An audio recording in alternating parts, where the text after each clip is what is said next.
It's coming home, it's coming home. Is it?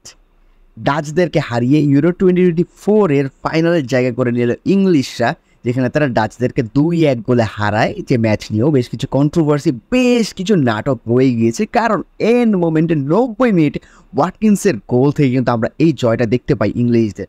এই প্রথম বোধহয় আমি সাউথগেটের প্রেস করবো আমার কোনো ভিডিওতে, কারণ সাউথগেটের ট্যাকটিক্স আমার কাছে মনে হয়েছে এই ম্যাচে বেশ ইফেক্টিভ ছিল এবং কাজে লেগেছে। অ্যাকচুয়ালি যে ফরমেশনে যে লাইন আপে সাউথগেট খেলিয়েছে, ইট ওয়াজ ওকে। ফার্স্ট হাফের কথা যদি আমি বলি, শুরুর হাফটা আমার কাছে মনে হয়েছে ইংল্যান্ড বেশ কন্ট্রোল করতে পারছে, যদিও তারা শুরুর দিক থেকে গোল কনসিড করে। এবং আমার কাছে মনে হচ্ছে ডাচদের প্ল্যানটা ফার্স্ট হাফে কিছুটা এমনই ছিল, তারা অন দ্য ব্রেকের ওয়েট করবে, তারা কাউন্টারে যাওয়ার চেষ্টা করবে, যেহেতু ডাচদের ডিফেন্স বেশ ভালো এবং সেই জিনিসটা তারা সফলও হয়ে যায়। একটা ব্যাঙ্গার গোল করে কিন্তু জাভি সিমন্স, দুর্দান্ত গোলের পর থেকে আমার কাছে মনে হয়েছিল যে ইংল্যান্ড অনেক বেশি সিরিয়াস হয় এবং তারা টেম্পো কন্ট্রোলিংয়ের চেষ্টা করতেছিল।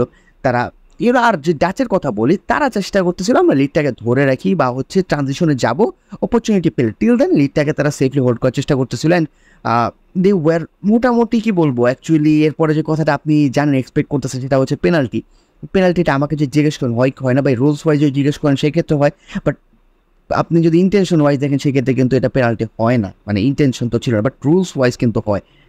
রেফারির উপরে ব্যাপারটা ডিপেন্ড করে আর কি অনেক সময়। সো ব্যাপারটা রেফারির উপর ছেড়ে দেওয়াটাই বেটার ছিল। এনিওয়ে, যে ইংল্যান্ড ফার্স্ট হাফের উইনার ছিল, কারণ তারা যেভাবে ডমিনেট করছে ফার্স্ট হাফটা। এবার যদি আমরা সেকেন্ড হাফের কথা থেকে আসি, আমার কাছে মনে হচ্ছিল যে নেদারল্যান্ড এখানে কিছু অ্যাপ্রোচ চেঞ্জ করেছিল। তারা যেরকম ট্রানজিশন বেস খেলতে যাচ্ছিল, এখান থেকে তারা কিছুটা চেঞ্জ হয়ে এসে তারা কিছুটা পজিশন হোল্ড করার চেষ্টা করতেছিল, সুসজ্জিত অ্যাটাক করার চেষ্টা করতেছিল, যেটাতে তারা সাকসেসফুল হতে পারেনি।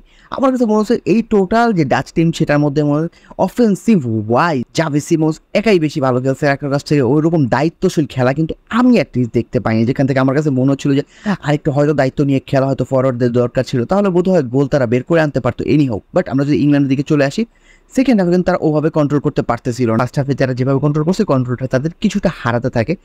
এরপর এন্ড মোমেন্টে যে সাবস্টিটিউশনগুলো করা হয়, ভাই এটা একদম ওপি ছিল। যদিও আমরা দেখতে পেয়েছিলাম যে হ্যারি কেইন আসলে কিছুটা ডিসকমফোর্টের মধ্যে দিয়ে যাচ্ছেন, এই জন্য ওয়াটকিন্সকে নামানো হয়। এছাড়া আরেকটা নামানোর একটা কারণ হচ্ছে যে পেনাল্টিতে কিন্তু সম্ভবত জিতে হতে পারে, জিনিসটি তারা ভেবে নিয়েছিল এবং সেক্ষেত্রে পালমার পেনাল্টিতে বেটার ফোডেনকে উঠানো। বাট ফোডেনের একটা ভালো গেম ছিল, আপনি যত কিছু বলেন, ফোডেনের ওই গোলটা মিস করা বলেন, যেটাই বলেন লাইন ক্লিয়ারেন্স ছিল, but ফোরেন through out the match ভালো খেলছে। এই জন্যই বলবো যে মানে কিছু চেঞ্জেস ছিল বা কিছু জায়গায় ছিল যেখান থেকে অ্যাকচুয়ালি মনে হয়েছে সাউথগেটের দল ভালোভাবে এই জিনিসকে ইউটিলাইজ করতে পারছে। আপনি যদি চিন্তা করেন মিডফিল্ডে চলে আসেন, সেক্ষেত্রে কোবি মাইনো ভাই যেরকম খেলা দিচ্ছে, আপনি এক্সপেক্ট করেন নাই। আপনি তো ভাবছেন যে এই সব স্টারদের মাঝখানে সে চান্সই পাবে না, বা সে চান্স যখন পাইছে সে করে দেখাইছে। এবং এই সমস্ত ব্রেভ ডিসিশন অ্যাকচুয়ালি আপনার ম্যানেজার হয়ে নিতে হবে যদি আপনার ভালো কিছু পেতে হয়। সো এই জিনিসগুলো কাজ করছে, এই জন্য সে অ্যাপ্রিসিয়েশন ডিজার্ভ করে, সে ট্রল পাইছে এবং সে অ্যাপ্রিসিয়েশনটাও ডিজার্ভ করে। দেখেন টানা দুইটা ইউরোতে কিন্তু সে ফাইনাল নিয়ে গেছে। অ্যাজ এ ম্যানেজার স্ট্যাটস হিসেবে কিন্তু তার রেকর্ড খারাপ না, বাট আপনি যদি দলের পারফরমেন্স দেখেন বা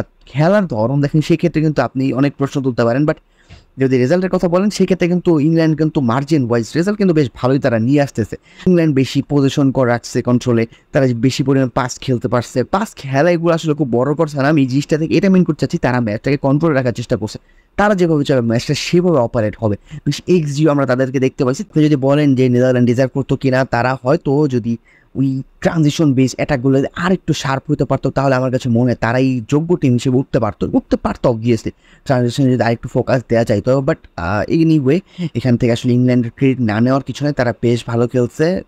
credit goes to them, credit goes to Southgate, credit goes to the players. যে ডাইনামিজমটা হচ্ছে ইংল্যান্ড ফিরে পাইছে পালমার এবং ওয়াটকিন্সকে নামানোর পর, আমার কাছে মনে হয় এই জিনিসটা দরকার ছিল এবং এই জিনিসটাই তাদেরকে 90 মিনিটে গিয়ে পর্যন্ত গোল দিতে সাহায্য করছে। ওই যে একটা ফ্রেশ মেন্টালিটি, ফ্রেশ লেগ, যে জিনিসগুলো ছিল সেগুলো হেল্প করেছে। তো দেখা যাক অ্যাকচুয়ালি ফাইনালে কী হয়। ইংল্যান্ড স্পেন বলা মুশকিল, যদি স্পেন এগিয়ে থাকবে খেলার বিচারে বলেন, ট্যাকটিক্সের বিচারে বলেন, সব দিকে বলেন। সো দেখা যাক কী হয়। টিল দেন না, ইংলিশ ফ্যান যারা রয়েছে তাদেরকে কনগ্রাচুলেশনস, ভালো মতো ঘুমাবেন, ভালো থাকবেন, পিস।